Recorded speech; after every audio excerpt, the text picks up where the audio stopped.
नमस्कार, अपना प्रदेश उत्तर प्रदेश उत्तराखंड देख रहे हैं आप। मैं हूं आपके साथ पूजा मोहन पांडे। बुलेटिन की शुरुआत करते हुए सबसे पहले राजधानी दिल्ली की बात करेंगे, क्योंकि दिल्ली इस समय सियासत का गढ़ बना हुआ है। यहीं से सूबे की जो है सियासत को साधने की कवायद चल रही है। यूपी चुनावों को लेकर राजधानी दिल्ली में अहम बैठक, बीजेपी अध्यक्ष जेपी नड्डा की अध्यक्षता में यह बैठक चल रही है। तीसरे और पांचवें चरण के प्रत्याशियों के नामों को तय किया जाएगा, जिन पर केंद्रीय चुनाव समिति की बैठक में अंतिम मुहर लगेगी। यह बैठक कल हो सकती है, ऐसा कहा जा रहा है।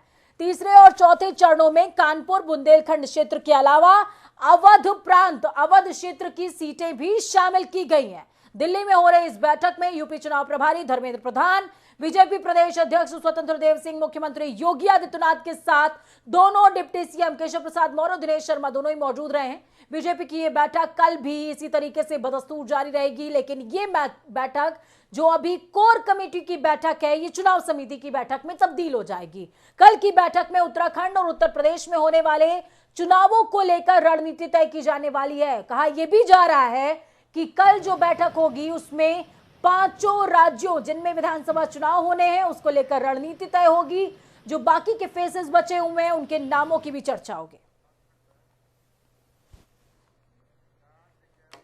तो इस बीच बड़ी और अहम जानकारी सामने आ रही है। बीजेपी की दो प्रत्याशियों की सूची जारी की। बहेड़ी से छत्रपाल गंगवार बीजेपी प्रत्याशी बने हैं। भोजीपुरा से बहोरन लाल मौर्य को बीजेपी ने प्रत्याशी बनाया है। दिल्ली में यूपी चुनावों को लेकर महामंथन चल रहा है और महामंथन से जो अमृत निकला है वो 2 सीटों का है, भोजीपुरा और इसी तरीके से बहेड़ी क्षेत्र। तो बेहद अहम ये नाम, इन दोनों ही नामों का सभी को था इंतजार। नाम सामने आ चुके हैं।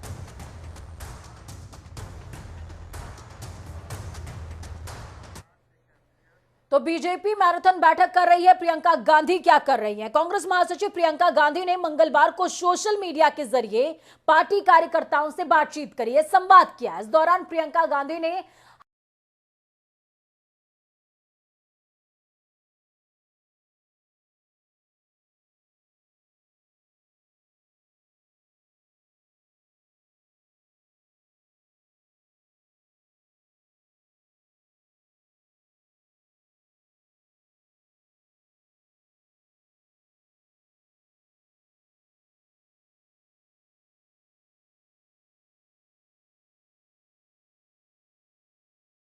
तो फ्री का बोर्ड लगा हुआ है, वो अपना नाम रजिस्टर कराएं। उन्होंने कहा सपा का यह अभियान बुधवार यानी कि कल से शुरू हो जाएगा।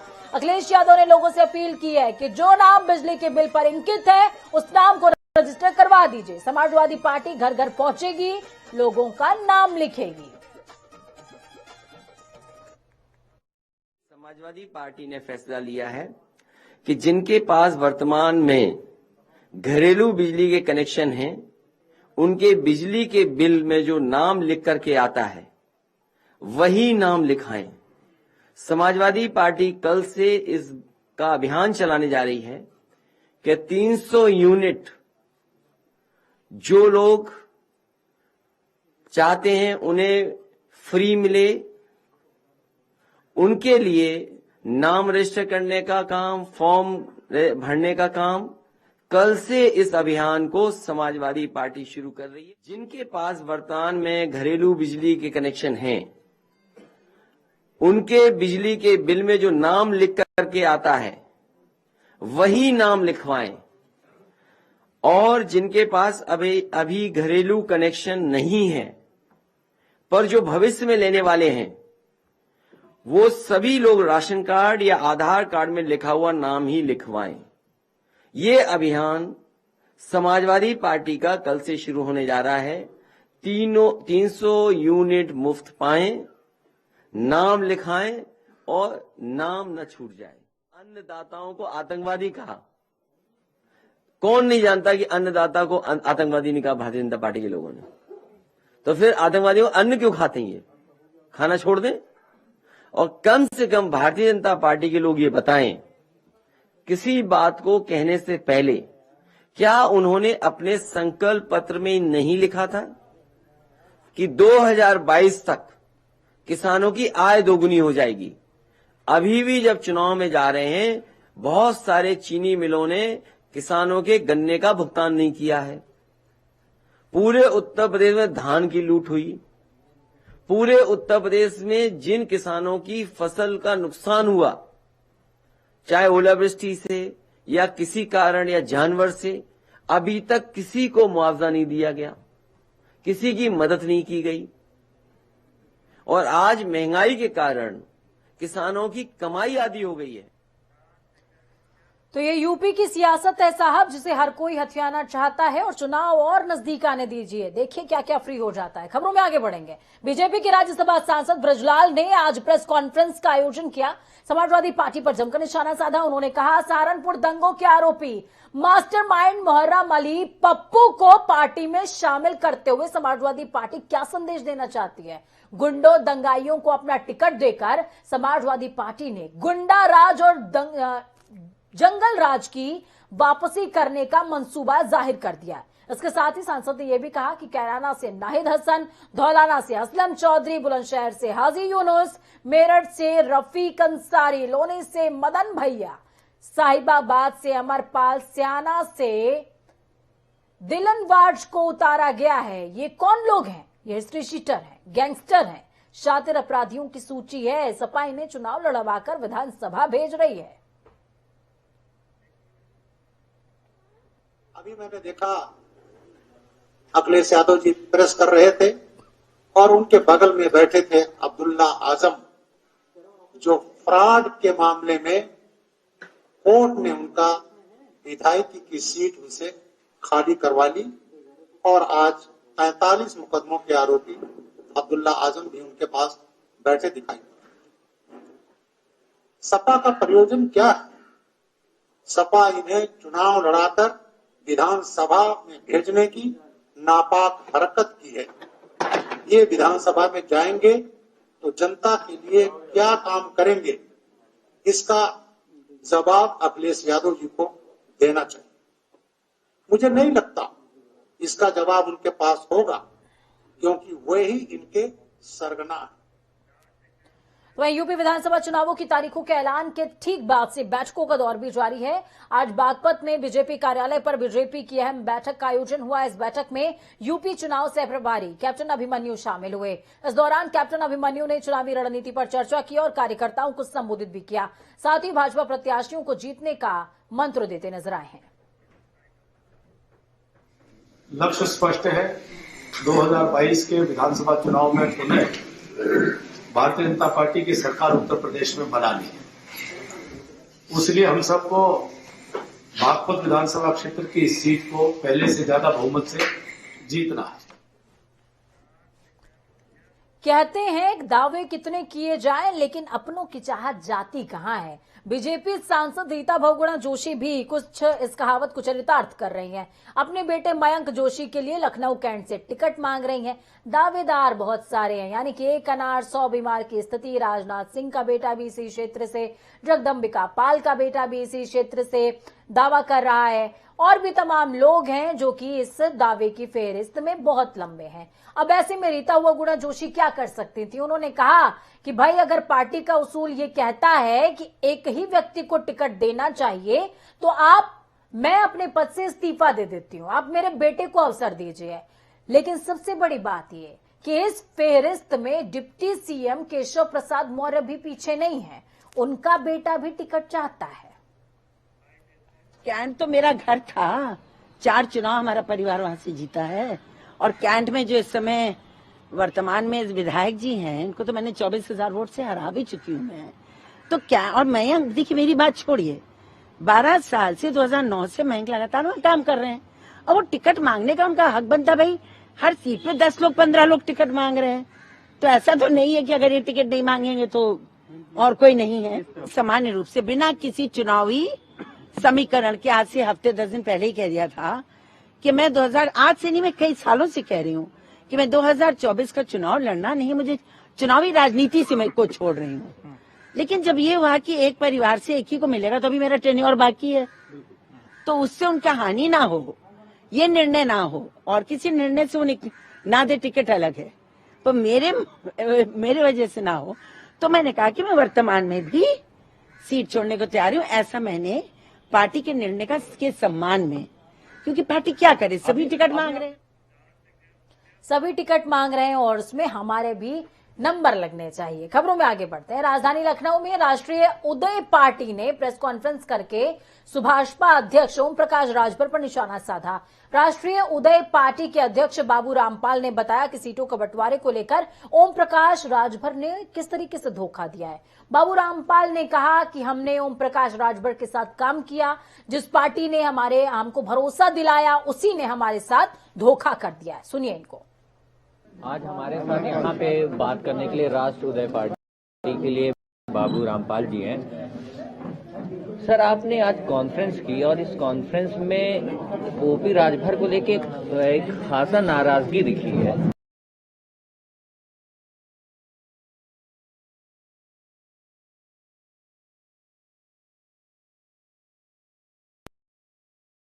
राष्ट्रीय पार्टी तन मन धन से मेहनत की, और लेकिन आज भागीदारी की बात आ रही है तो यहाँ पे शून्य नजर आ रही है।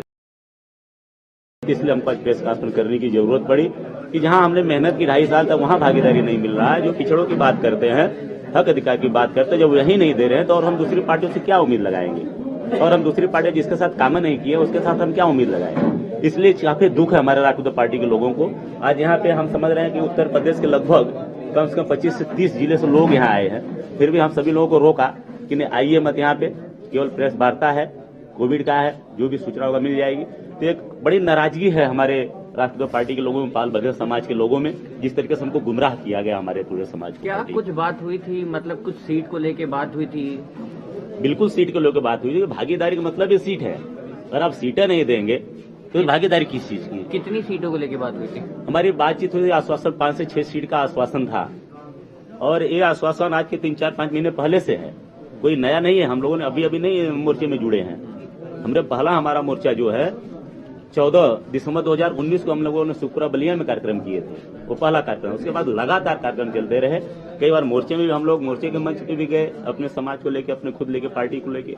कई बार राष्ट्रीय पार्टी स्वयं मंच माई की व्यवस्था की, जिसमें माननीय ओंकार राजभर जी आए, भाषण दिए। हम लोगों ने अपने संगठन और गठबंधन को खूब हाईलाइट किया। आप लोग समझ सकते हैं, और हम लोगों का नाम नहीं लेते, साथ नहीं लेते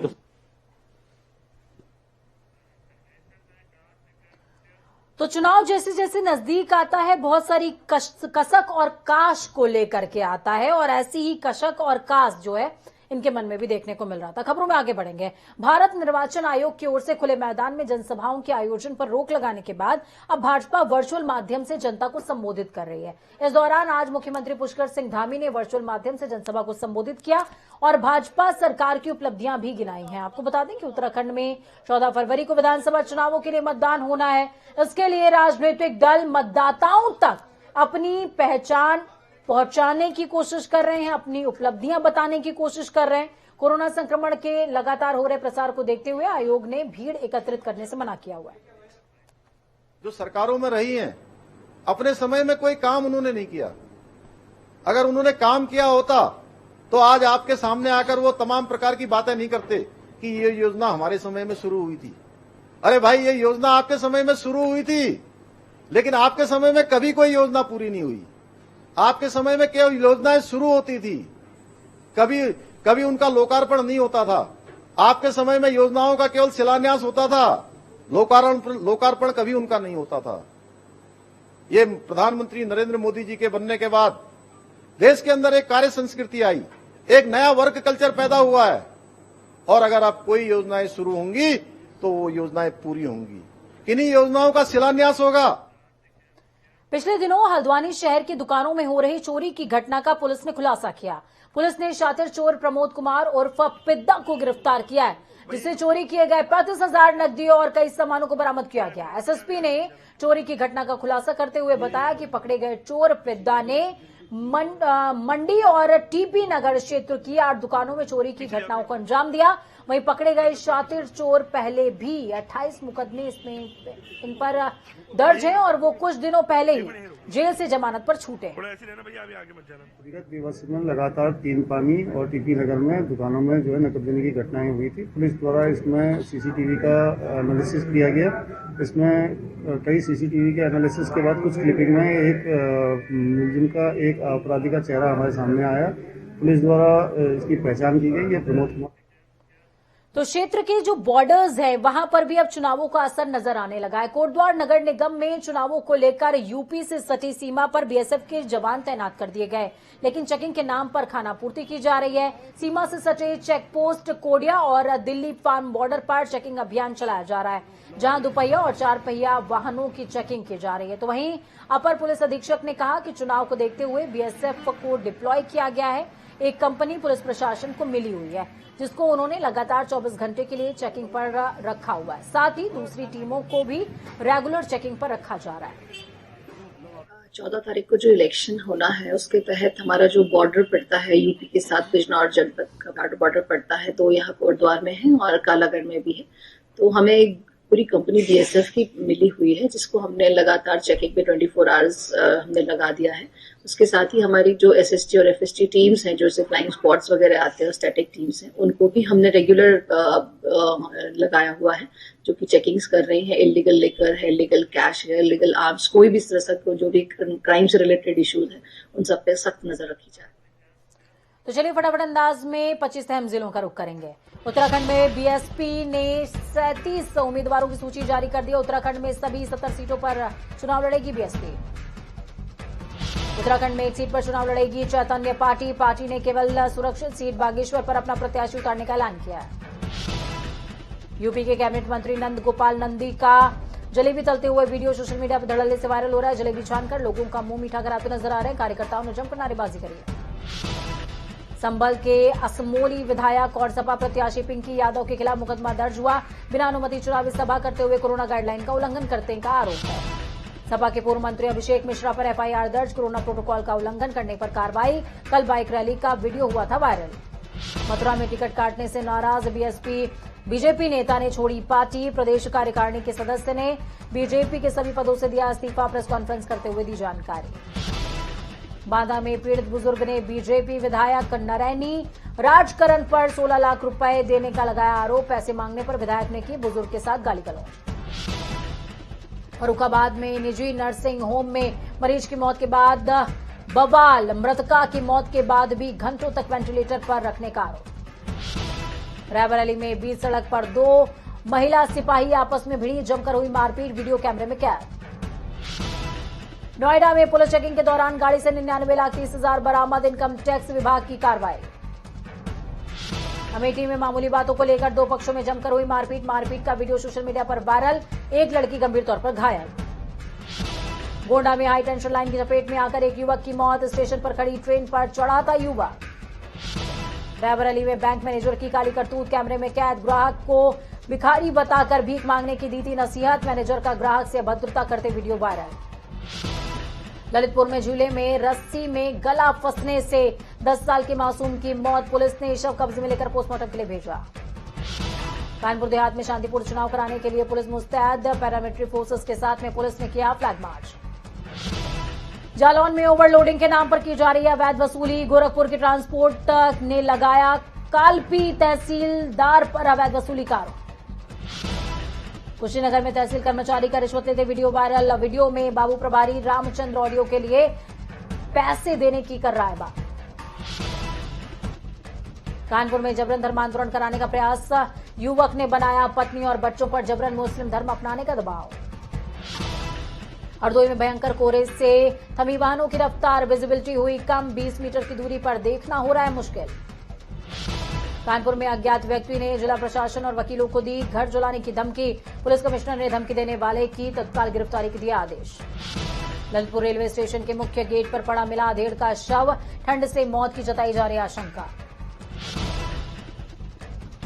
हमीरपुर में 3 बुलेट सवार युवकों की बाइक अनियंत्रित होकर खाई में पलटी। 2 की मौके पर ही मौत, 1 घायल। कन्नौज की जिलाधिकारी ने जिले में कई पोलिंग केंद्रों का किया निरीक्षण। चुनाव में गड़बड़ी करने वालों को कार्रवाई की दी नसीहत। कानपुर में पुलिस मुठभेड़ में गोली लगने से घायल हुआ बदमाश। 2 अन्य बदमाशों की तलाश में जुटी पुलिस। हरिद्वार में पथरी पुलिस ने रिकॉर्ड तोड़ 135 लीटर अवैध कच्ची शराब की बरामद। जिले में युद्ध स्तर पर अवैध शराब के अड्डों पर लगातार हो रही है कार्रवाई।